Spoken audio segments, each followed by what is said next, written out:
Welcome to Jayanthi's kitchen.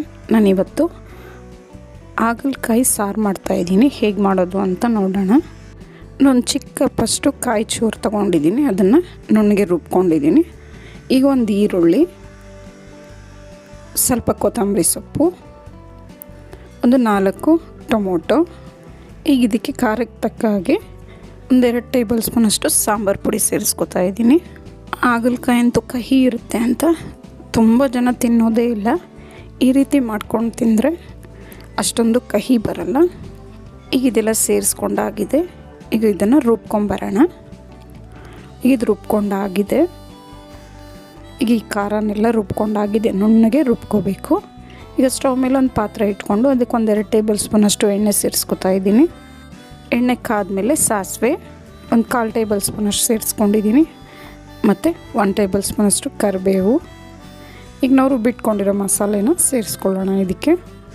ಈಗ ಇದಕ್ಕೆ ರುಚಿಗೆ ತಕ್ಕಷ್ಟು ಉಪ್ಪು ಸೇರಿಸ್ಕೊಳ್ಳೋಣ. ಮತ್ತು ನೀರು ಅಷ್ಟೇ ನಮಗೆ ಎಷ್ಟು ಬೇಕೋ ಅಷ್ಟು ನೋಡಿ ಸೇರಿಸ್ಕೋಬೇಕು. ನಾನು ಹಾಗಲಕಾಯಿನ ಮೊದಲೇ ಬೇಯಿಸಿಟ್ಕೊಂಡಿದ್ದೆ, ನೀರು ಬಗ್ಗಿಸ್ಕೊಂಡಿದ್ದೀನಿ. ಈಗ ಹಾಗಲಕಾಯಿನ ಬೇಯಿಸಿರೋ ಹಾಗಲಕಾಯಿನ ಇದಕ್ಕೆ ಸೇರಿಸ್ಕೊತಾ ಇದ್ದೀನಿ. ನಾವು ಡೈರೆಕ್ಟಾಗಿ ಹಂಗೆ ಹಾಕೋದ್ರಿಂದ ಕಹಿ ಜಾಸ್ತಿ ಬರುತ್ತೆ. ಈ ರೀತಿ ಮಾಡೋದ್ರಿಂದ ಒಂದು ಸ್ವಲ್ಪ ಕಡಿಮೆ ಆಗುತ್ತೆ ಕಹಿ. ಅದಕ್ಕೆ ನಾನು ಮೊದಲೇ ಬೇಯಿಸಿಟ್ಕೊಂಡು ಸೇರಿಸ್ಕೊಂಡಿದ್ದೀನಿ. ಇದನ್ನೆಲ್ಲ ಸೇರಿಸ್ಕೊಂಡಾಗಿದೆ. ಈಗ ಇದನ್ನೆಲ್ಲ ಮಿಕ್ಸ್ ಮಾಡಿಕೊಂಡು ಚೆನ್ನಾಗಿ ಕುದಿಸ್ಕೋಬೇಕು. ಈ ಮಸಾಲೆ ಎಲ್ಲ ಹಸಿ ವಾಸನೆ ಹೋಗೋವರೆಗೂ ಚೆನ್ನಾಗಿ ಕುದಿಸ್ಕೊಬೇಕು.